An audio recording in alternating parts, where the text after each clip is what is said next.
지난주 말씀 기억하시지요? 예수님께서 두로라는 지역에 방문을 하셨습니다. 그런데 거기서 수로보니게 여인을 만났어요. 이 여인은 귀신 들린 딸을 가진 그런 엄마였습니다. 그런데 이제 그 여인이 예수님께 이런 요청을 하죠. 주님, 개도 상에서 떨어지는 부스러기를 먹습니다.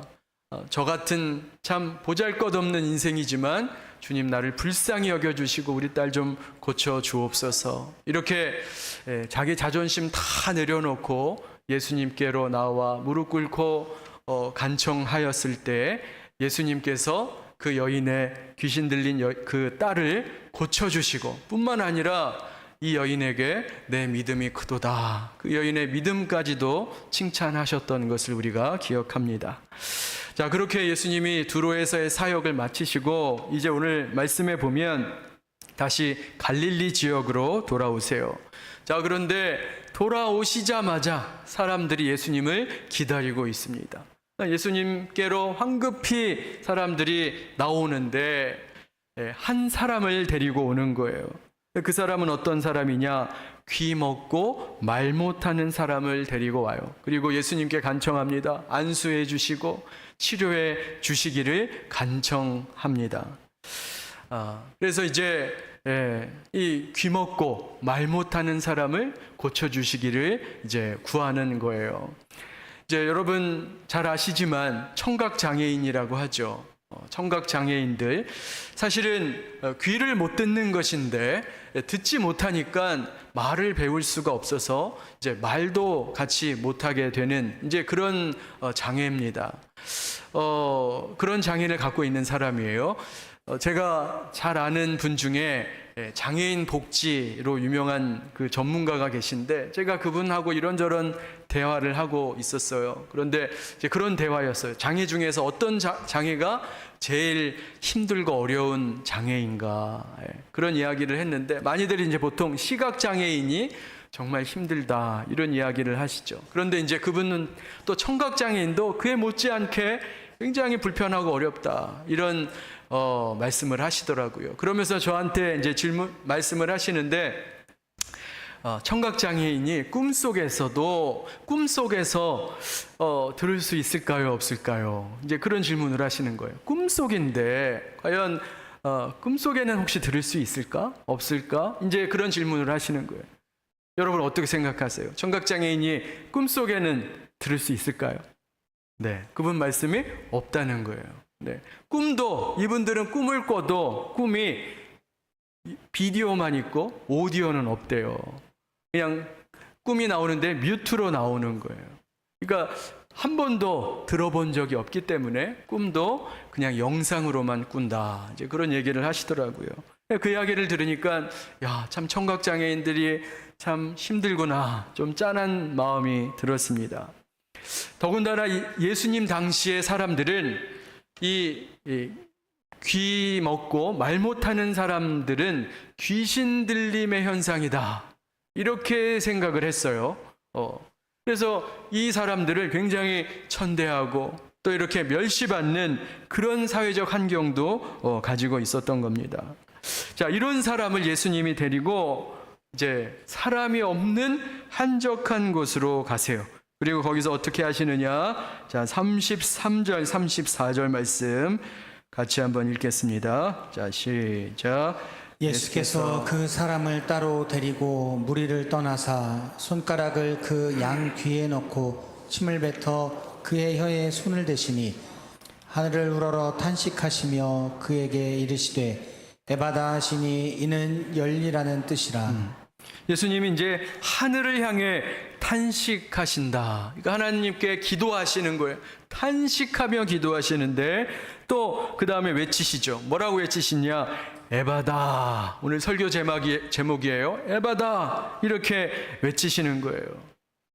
이 에바다는 아람어인데 영어로 하면 be open, 한국말로 하면 열려라 이런 뜻이에요. 에바다, 열려라. 이렇게 외치신 겁니다. 자, 그런데 여기 보면 예수님 행동이 좀 이상해요. 예수님이 어떻게 하십니까? 먼저 보니까 손가락을 이 사람 양귀에 넣고, 예수님이 왜 이러셨을까? 우리도 한번 예수님처럼 한번 해보겠습니다. 옆에 있는 분의 귀에다가 한번 손가락을 한번 넣어보세요. 넣어보세요. 좀 민망하시면 자기 귀에라도 한번 넣어보세요. 한번 체험해 보는 거예요. 왜 예수님이 귀에다가 손가락을 놓으셨을까? 제가 해봤는데 제 귀는 내 귀니까 그냥 아무렇게나 이렇게 만질 수가 있어요. 그런데 남의 귀는 조심스럽더라고요. 이게 함부로 만지기가 어렵고 조심스럽게 어루만지게 되는 거예요. 또 예수님이 어떻게 하세요?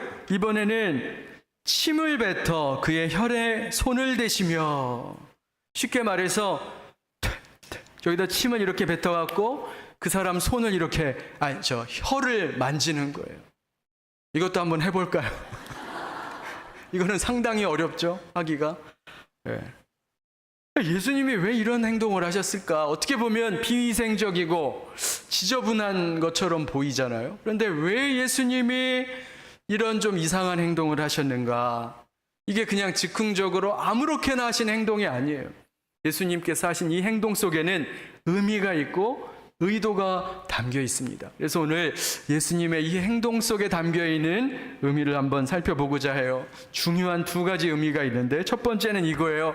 이 행동을 통해서 예수님의 긍휼을 나타내시는 겁니다. 예수님 마음속에 있는 긍휼의 마음을 보여주시는 거예요. 어떤 신학자들은, 굉장히 실용주의적이고 과학주의적인 신학자들은 이렇게 주장하는 사람도 있어요. 예수님 침 속에 뭔가 특별한 효과가 있는 효소가 있다.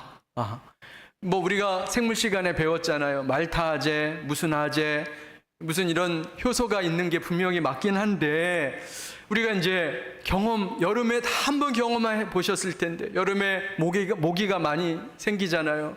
그런데 모기가 여기를 물면 어떻게 해요? 버물리 같은 게 없어요. 안티프라민 그런 거 없어요. 그러면 어떻게 해요? 여기다 침 바르고 손톱으로 여기다 십자가 이렇게 새겨놓고, 그러면 조금 효과가 있어요, 없어요? 있어요. 네. 이해득 집사님이 효과를 많이 보신 것 같은데, 네, 있어요, 진짜로. 뭔가 이 효소가 있기는 합니다만, 예수님이 그런 이유 때문에 이런 행동을 하신 건 아니다. 그건 아닌 것 같고요. 여기서 이제 분명한 것은 뭐냐면, 이런 행동은 굉장히 친밀한 관계에서 이루어지는 행동이라는 거예요. 예수님께서 이 사람에게 예수님과 이 귀 막히고 말 못하는 자와의 친밀함을 이 행동을 통해서 나타내고 계신 겁니다. 아까 34절에 다시 보면 이런 말씀이 있죠. 하늘을 우러러 탄식하셨다. 여기 탄식이라는 말이 굉장히 슬퍼하고 마음 아파하셨다는 뜻이에요. 그러니까 귀먹고 말 못하는 이 사람을 보시고 예수님이 굉장히 마음 아파하셨다는 뜻입니다. 우리가 성경이 간략하게 기록하고 있잖아요. 그래서 간략하게 사건 위주로만 딱딱 기록하다 보니까 우리가 쉽게 생각하는 게 뭐냐면, 예수님이 마치 사역을 하실 때, 치유 사역을 하시는데 기계적으로 사역하신 것처럼 생각하는데 그게 아니죠. 예수님이 한 사람을 치유하실 때는 그 사람의 고통과 그 사람의 아픔을 마음속으로 이렇게 공유하시면서 그 사람의 삶의 그 연약함을 보고 안타까워하신다는 거예요. 슬퍼하신다는 것입니다. 그런데 그런 긍휼의 마음이 이 스킨십으로 나오는 거예요. 그래서 그 영혼의 연약한 부분을 손으로 어루만져 주시는 것이죠. 히브리어로 긍휼이라는 단어를 라함 혹은 레헴이라고 하는데, 이 라함이라는 단어의 원래 뜻이 뭐냐면 자궁이라는 뜻이에요. 자궁. 여러분, 여기 어머니들 많이 계시지만 어머니들이 자기 몸이 찢어지고 부서지는 듯한 고통 속에서 자녀를 출산하잖아요. 그렇기 때문에 자녀에 대한 더 애틋한 사랑이 엄마들에게는 있습니다. 그러니까 그런 마음을 바로 긍휼이라고 하는 거예요. 예수님이 그렇게 연약하고 소외된 이 이 자들에게 가슴 절절한 그런 사랑과 긍휼의 마음을 갖고 계셨다. 이렇게 우리에게 말씀하고 있는 거예요. 여러분, 그 소나 말이 자기 새끼를 낳으면 어떻게 해요? 자기 입으로 탯줄을 끊고 머리끝부터 발끝까지 혀로 다 핥아주죠. 이물질을 다 걷어주고. 그게 이제 씻기는 행동이잖아요. 자기 새끼를 씻기는 거예요. 여러분, 그게 자기 새끼니까 할 수 있는 거예요. 우리도 마찬가지죠. 여러분도 아마 다 경험이 있으실 거예요. 자녀를 키우면서 다 경험이 있으실 텐데, 어린아이가 감기에 걸려서 코가 막혀서 숨을 못 쉬면 엄마 아빠가 어떻게 해요? 입으로 그 코를 다 빨아내지 않습니까? 다 경험이 있으시죠. 그게요, 내 새끼니까, 내 자식이니까 가능한 거지, 남의 자식은 그거 못하는 거예요. 예수님이 지금 그런 마음으로 이 사람을 대하고 계신 겁니다. 자, 예수님이 이 사람에게만 침을 바르신 게 아니에요. 요한복음 9장 6절 7절 말씀 같이 한번 보겠습니다. 자, 같이 함께 읽겠습니다. 자, 시작. 이 말씀을 하시고 땅에 침을 뱉어 진흙을 이겨 그의 눈에 바르시고 이르시되 실로암 못에 가서 씻으라 하시니, 실로암은 번역하면 보냄을 받았다는 뜻이라. 이에 가서 씻고 밝은 눈으로 왔더라. 자, 여기 보면 이번에는 시각장애인이죠. 시각장애인을 고치시는데 침으로 흙을 이겨서 그의 눈에 발라주시는 겁니다. 여러분, 예수님은 하나님이세요. 말씀으로 천지를 창조하시는 분이십니다. 말씀으로 얼마든지 치유하실 수 있어요. 수로보니게 여인의 딸을 고치실 때 보지도 않고 그냥 말씀으로만 그 딸을 고쳐주셨습니다. 자, 그런데 왜 지금 이 순간에는 굳이 이렇게 당신의 침을 흙에 이겨서 그 사람 맹인의 눈에 바르시는가? 이유가 있는 거예요. 아까도 말씀드린 것처럼 이 당시에는 눈먼 사람, 귀먹은 사람, 이들이 사회에서 굉장히 소외를 당했어요. 어느 누구도 이 사람들을 가까이 하지 않았습니다. 불결하다 말하고, 귀신 들렸다 말하고, 더럽다고 말하고, 멀리하는 인생들이었어요. 그러니까 어느 누구도 그들에게 다가오지 않고 손대지 않았어요. 그런데 예수님이 그렇기 때문에 그들에게 다가가시고 손을 대셨다. 이것을 우리에게 말씀하고 있는 것입니다. 여러분, 이 원리는 오늘날 우리에게도 동일하게 적용이 돼요. 여러분, 이 시대에 정말 스킨십이 필요합니다. 얼마 전에 우리 코로나 겪었잖아요. 그 참 코로나라는 엄청난 일을 겪으면서 이 거리두기라는 것이 우리 삶의 일상이 되었어요. 그래서 요즘이 이전보다 훨씬 더 사람들과 접촉하고 이렇게 몸이 닿는 것을 굉장히 불편해하는 시대가 되고 말았습니다. 사람 간의 거리가 이전보다 훨씬 더 멀어졌다는 느낌을 받아요. 자, 그렇기 때문에 오히려 이런 따뜻한 스킨십이 더 필요한 시대가 되어가고 있다. 저는 그렇게 생각을 합니다. 요즘 최고의 화두가 뭐예요? AI죠. 여러분, AI가 지금 모든 사람들의 최대 관심사 중에 하나예요. 세상 사람들이.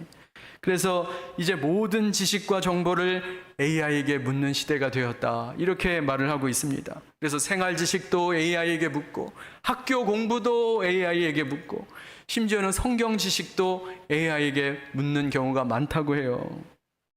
그리고 심지어는 마음이 우울하고 괴로울 때 사람에게 말하기보다는 이제는 AI와 대화하는 그런 젊은 세대, 특별히 MZ세대들이 그 통계를 내봤는데, AI 플랫폼에서 통계를 내보니까 사람들이 가장 많이 하는 질문이 뭐냐? 나 오늘 우울하고 힘든데 나 어떻게 하면 좋아? 이런 질문을 제일 많이 한다는 거예요. 그러면 거기에 AI가 답을 해준대요. 참 희한한 세상에 우리가 살고 있습니다. 자, 그런데요, AI가 아무리 대단해도 할 수 없는 게 있어요. 그게 바로 뭐냐? AI가 스킨십을 할 수 없어요. 여러분의 손을 잡아줄 수 없습니다. AI가. AI가 여러분의 등을 다독여 줄 수는 없어요. 여러분, 과학기술과 문명이 아무리 발달해도 사람의, 우리의 가장 중요한 영혼의 문제, 우리의 정서와 마음의 문제, 가장 깊숙한 영혼의 문제를 터치할 수는 없어요. 기술과 문명이 그 영역의 일들을 감당할 수는 없는 것입니다. 그래서 여러분, 그 역할을 누가 해야 되는 거예요? 그게 교회가 하는 역할이죠. 그래서 교회 공동체가 해야 되는 중요한 역할, 그 AI는 절대 할 수 없는 역할, 소외되고 연약한 자들에게 다가가서 손 내밀고 그들의 연약함을 다독여 줄 수 있는 그런 교회가 하나님이 기뻐하시는 교회인 줄로 믿습니다. 그래서 여러분, 예배 끝나고 제가 적용 하나 알려드릴게요.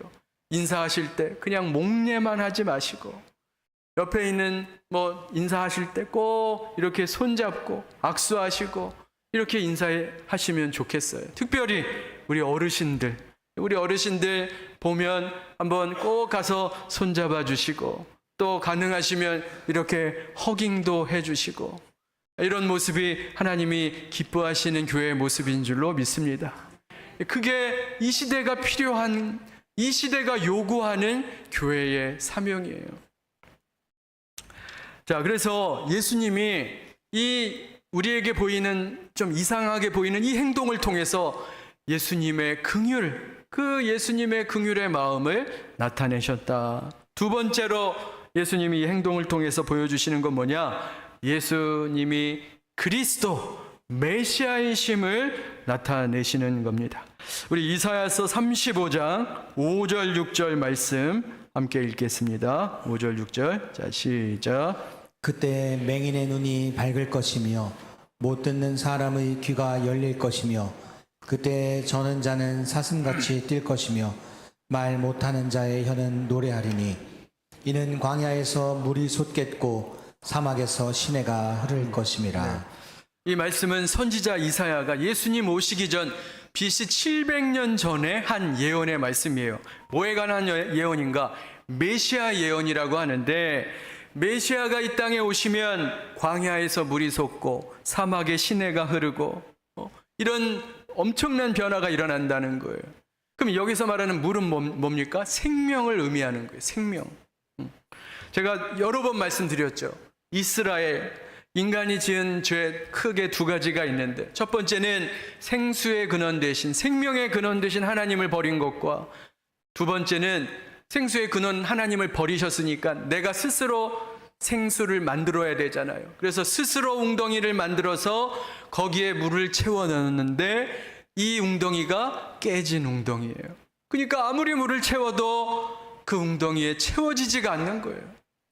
이게 바로 이스라엘의 큰 두 가지 죄고 우리의 죄악이기도 합니다. 그러니까 부어도 그 물이 채워지지 않는 거예요. 그래서 우리 인생이 늘 허전하고 갈급하고 황량한 광야 같은 인생을 살게 되는데, 그 황량하고 메마른 광야 같은 인생에 하나님의 때가 되면, 메시아가 오면 생수가 흘러 넘치게 된다. 이것을 선지자 이사야가 예언을 한 거예요. 자, 그런데 그 메시아가 오는 때에 구체적인 징조가 있어요. 그게 뭐냐? 맹인의 눈이 밝아지고 못 듣는 사람의 귀가 열리고 말 못하는 자가 노래할 때가 바로 메시아가 임했을 때이다. 이렇게 선지자가 예언을 한 거예요. 기름 부음 받은 자, 메시아가 오면 눈먼 자가 눈을 뜨고 귀 먹은 자가 듣게 되고 말 못하는 자가 노래한다. 자, 지금 바로 예수님이 이 일을 행하고 계신 거예요. 그래서 선지자가 예언한 그 메시아가 바로 나다. 내가 바로 그 예언된 메시아 그리스도다. 이것을 증거하고 계시는 겁니다.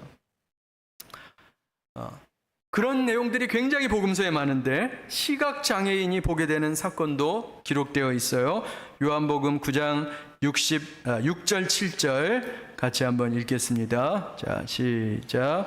이 말씀을 하시고 땅에 침을 뱉어 진흙을 이겨 그의 눈에 바르시고 이르시되 실로암 못에 가서 씻으라 하시니, 실로암은 번역하면 보냄을 받았다는 뜻이라. 이에 가서 씻고 밝은 눈으로 왔더라. 네, 여기 보니까 눈먼 자가 고쳐지는 역사를 말씀하고 있죠. 아담과 하와가 선악과를 따먹고 범죄하였을 때 하나님이 말씀하셨어요. 정령 죽으리라. 그때 우리의 눈이 멀었고요, 우리의 귀가 막혔고 우리의 혀가 굳었습니다. 그 영적인 죽음이 그런 모습으로 나타난 거예요. 자, 그런데 우리가 영적으로 죽었는데 이제 메시아 그리스도 예수께서 죽었던 우리를 다시 살리시는 거예요. 새롭게 창조하시는 새 창조의 일을 지금 보여주고 계시는 거예요. 그래서 마치 성부 하나님이 아담과 하와를 흙으로 빚으셨던 것처럼 예수님이 이 눈먼 자의 눈에 흙을 바르시면서 이제 새로운 창조의 모습을 보여주고 계신 겁니다. 여러분, 예전에 학교 미술 시간에 찰흙이라고 한 봉다리 가지고 가서 여러분 이렇게 공작하고 만들고 했던 거 기억하시죠? 요즘은 점토라고 하더라고요. 근데 이제 그 찰흙을 가지고 여러 가지 말도 만들고 이렇게 탑도 쌓고 하는데 수분이 부족해서 마르면 어떻게 해요? 가서 물을 칠하거나, 물도 없으면 침을 섞어서 찰흙을 부드럽게 해서 이렇게 빚었던 것을 저는 기억을 해요. 똑같은 이치예요. 지금 성부 하나님께서 아담을 흙으로 빚으셨던 것처럼 예수님이 이 눈먼 자의 그 눈을 만지시며 새롭게 이 영혼을 새 창조를 하시는 겁니다. 그러면서 선포하시는 거예요. 에바다, 빛이 있으라 말씀하신 것처럼 에바다 이렇게 선포하시니 눈 멀었던 자가 눈을 다시 뜨고, 에바다 선포하시니 귀 먹었던 자가 귀가 열리는 역사가 일어나는 겁니다. 그래서 이게 바로 새 창조의 역사예요. 사도 바울이 그래서 이렇게 표현했어요. 고린도후서 5장 17절 말씀 같이 읽습니다. 자, 시작. 그런즉 누구든지 그리스도 안에 있으면 새로운 피조물이라. 이전 것은 지나갔으니 보라 새 것이 되었도다. 그리스도 안에 있으면 새로운 피조물이라. 우리의 유일한 구원자 예수 그리스도께서 우리의 눈을 뜨게 하시고 우리의 귀를 열려주시고 우리의 막 굳었던 혀를 풀리게 하셔서 우리가 그 믿음으로, 그 신앙 고백으로 이 자리에 있는 줄로 믿습니다. 그게 예수님이 하신 일이라는 거예요. 저와 여러분을 새로운 피조물로 만드셨다. 자, 이제 말씀을 정리하고자 합니다. 오늘날 이 시대에 저와 여러분의 삶에도 이 에바다의 은혜가 필요해요. 에바다의 은혜가 필요합니다. 막힌 것이 열리고 굳은 것이 풀리는 그런 에바다의 은혜가 필요해요. 그래서 제가 두 가지 적용점을 묵상해 보았습니다. 실제적으로 우리 삶에 어떤 일들이 열리고 풀려야 하는가? 첫 번째로 이거예요. 에바다, 우리 가정 안에 막힌 것들이 열리게 하옵소서. 우리 가정에 막힌 것들이 참 많아요. 목사님, 우리 가정에도 정말 에바다의 은혜가 필요합니다. 우리 집에도 귀가 막히고 혀가 굳은 사람이 있어요. 저희 남편이요. 이런 분이 있어요. 화성에서 온 남자, 금성에서 온 여자, 그렇게 다른 줄은 알았지만 도대체 대화가 안 돼요. 잘 못 알아들어요. 그리고 입이 굳어서 그러는지 말을 안 해요. 입에 거미줄 치게 생겼어요. 이런 이야기를 많이 들어요. 목사님, 제가 열려라 에바다 이런 선포라도 해야 될까요? 여러분, 가정에 이렇게 보면 남편과 아내 간에 또 부모와 자식 간에 소통이 되지 않고 그런 막힌 가정들이 참 많은 것을 보게 됩니다. 정말 우리에게 에바다의 은혜가 필요해요.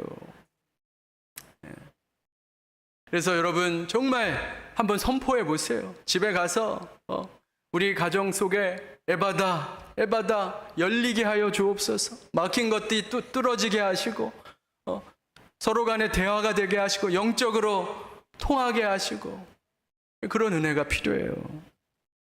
그런데 우리 아내분들에게 말씀드리고 싶어요. 이 언어는 꼭 혀로만, 입으로만 하는 언어만 있는 게 아니라는 거예요. 보니까 언어학자들이 말하는데 행동 언어라는 게 있답니다. 제가 어떤 상담 프로그램을 보았는데 부부 관계에 대한 내용이에요. 이제 아내가 대화를 잘하지 않는 남편에 대한 불만을 토로하는 거예요. 두 사람이 이제 맞벌이인데 이제 직장에 다녀와서 저녁 식사를 하는데 아내는 같이 앉아서 도란도란 하루에 있었던 일을 이야기하고 대화를 하고 싶은 거예요. 그런데 이 남편이 밥은 후다닥 먹고 가서 설거지 한다고 설거지 싱크대 만지고 또 재활용한다고 재활용하고 뭐 이렇게 일만 자꾸 한다는 거예요. 그래서 아내가 불만인 거예요. 남편에 대해서. 왜 저렇게 나하고 대화는 하지 않고 입에 거무줄 치게 생겼네. 왜 이렇게 나하고 통하지가 않느냐. 이런 불만을 하는 겁니다. 자, 그런데 그 상담하는 선생님이 답을 해주셨어요. 언어가 꼭 말로만 하는 언어가 있는 게 아니라는 거예요. 행동 언어가 있다. 몸으로 표현하는 언어가 있다. 네, 특별히 우리 한국 남자들이 말로 하는 말을, 입으로 하는 말을 잘 못한대요. 그래서 행동 언어, 전통적인 한국 문화에서 살아온 한국 남자들이 이 말로 하는 표현을 잘 못한대요. 그래서 사랑해, 고마워, 감사해 이런 말을 하지 못하고, 하지만 그 마음속에는 그런 마음이 있어요, 없어요? 있죠. 그런데 그것을 말로 표현하지 못하고 행동으로 표현한다는 거예요.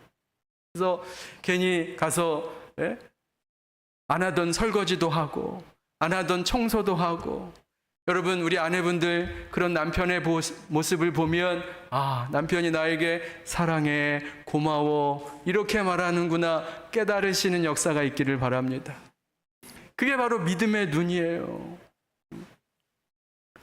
그러니까 우리가 보면 아까 이제 그런 얘기 드렸지만 남편이 벙어리 귀신이 들었나 봐요. 말을 안 해요. 그런데 여러분, 자꾸 내가 자기 중심적으로 상대방을 바라보니까 그렇게 보이는 거예요. 사실 남편들은 다른 모양으로 말을 하고 있는 거예요. 다른 모양으로. 자, 여러분, 그런 말 하지 마시고 이제 성도라면 사랑의 마음으로, 십자가의 마음으로 상대방을 바라보면 그런 자기 중심적인 생각과 판단에서 그래도 좀 벗어날 수 있어요. 그래서 예수 믿는 사람 우리가 어떻게 살아야 합니까? 저는 예수 믿는 사람은 십자가라는 안경을 쓰고 다른 사람을 바라보는 게 믿는 믿음이라고 생각해요. 그러니까 다른 사람을 바라볼 때 십자가라는 안경을 쓰고 보셔야 돼요. 자꾸 내 중심적으로, 자기 중심적으로 보니까 이해가 안 되고 답답하고 속이 터지는 겁니다. 그래서 여러분, 십자가라는 안경을 쓰시고 다른 사람을 바라보면 그래도 서로 배려하고 서로 이해하고 막힌 소통이 뚫어지는 역사가 있을 줄로 믿습니다. 그래서 첫 번째 에바다는 그거예요. 우리 가정에 막힌 것들을 뚫어 주시옵소서. 또 두 번째는 이겁니다. 이게 더 중요해요. 정말 중요한 건 이거예요. 자, 에바다, 영적인 귀가 열리고 혀가 풀리게 하옵소서. 여러분, 이게 정말 중요한 거예요. 영적인 귀가 열리고 혀가 풀려야 합니다. 왜 그런가? 사도 바울이 로마서 10장 17절에 이렇게 말씀합니다. 같이 한번 읽겠습니다. 자, 시작. 그러므로 믿음은 들음에서 나며 들음은 그리스도의 말씀으로 말미암았느니라. 자, 믿음이 어디서 나요? 들음에서 나며 들음은 그리스도의 말씀으로 말미암았느니라. 뭡니까? 말씀을 들어야 믿음이 생긴다는 거예요. 여러분, 말씀을 듣지 않고는, 말씀을 듣는 귀가 없이는 절대 예수를 믿을 수 없다는 거예요. 귀가 열려야 말씀이 들리는 거예요. 그래서 예수님이 말씀하셨잖아요. 듣는 귀가 복되다 했어요. 여러분, 어떠세요? 자기 자신을 한번 잘 생각해 보세요. 지금 나의 귀에 하나님의 말씀이 잘 들리는가? 아니면 몸은 교회당에 앉았는데 내 영혼은 딴 곳에 가 있고 내 마음은 다른 곳에 가 있지 않는가? 내가 정말 하나님의 말씀을 잘 듣는가? 이것을 늘 자신을 잘 돌아보셔야 돼요. 여러분, 몸은 여기 앉아 있는데 내가 귀에 만약에 말씀이 들리지 않는다면 이건 굉장히 심각한 문제입니다. 여러분, 그것을 아무렇게나 생각해서는 안 돼요. 사도 바울이 이런 말씀을 했어요. 고린도후서 4장 4절 말씀입니다. 우리 같이 한번 읽겠습니다. 자, 시작. 그 중에 이 세상의 신이 믿지 않은 자들의 마음을 혼미하게 하여 그리스도의 영광의 복음의 광채가 비치지 못하게 함이니. 이게 무슨 말이냐면 이 세상의 신 사탄 마귀가 우리로 하여금 말씀을 듣지 못하게 한다는 거예요. 여러분, 사탄 마귀는 어떻게 해서든지 우리로 하여금 말씀을 듣지 못하게 해요. 그게 생명의 길이고 사는 길이고 구원의 길인 것을 아는 것이죠. 그래서 온갖 방법을 동원해 방해를 하는 것입니다. 여러분, 교회당에 앉았는데, 예배 시간에 앉았는데 자꾸 잡념이 생기는 거예요. 잡생각이 들어오는 겁니다. 가스불은 끄고 왔나?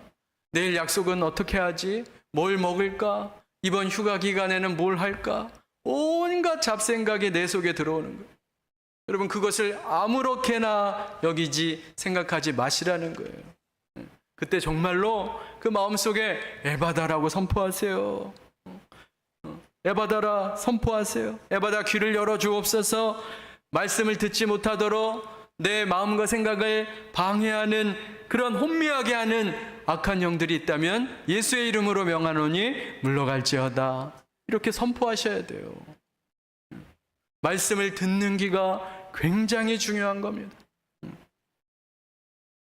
그래서 여러분, 어떻게 해서든지 하나님의 말씀을 잘 들으려고 집중하시고 애를 쓰셔야 돼요. 그래서 여러분, 주일 설교 한 번 듣는 것만으로 다 된다, 이렇게 생각하시면 안 됩니다. 말씀을 체계적으로 배우셔야 돼요. 말씀을 체계적으로 배우셔야 됩니다. 새가족반 하셨으면 동반자반 하셔야 되고, 성경대학의 그리스도 안의 자유, 하나님의 나라의 관점으로 읽는 성경통도, 이런 말씀을 체계적으로 배울 수 있는 과정들을 꼭 하셔야 돼요. 그래야 내게 듣는 귀가 생기는 거예요. 말씀이 이해가 되고 깨달아지고, 전혀 이전에는 이해가 안 됐는데 그런 세계적인 성경 말씀을 훈련받으면 듣는 귀가 생기는 것입니다. 그래서 여러분, 우리가 주일학교, 성경학교 하는 일, 수련회, 우리 아이들 이 더운 여름에도 성경학교로 모이고 수련회로 모이는 이유가 그거예요. 말씀 듣는 귀 갖게 하려고 집중적으로 말씀을 가르치는 겁니다. 그래서 여러분, 교회가 계속되는 이상 수련회와 성경학교는 멈춰져서는 안 돼요. 계속 되어져야 돼요. 여러분들도 마찬가지죠.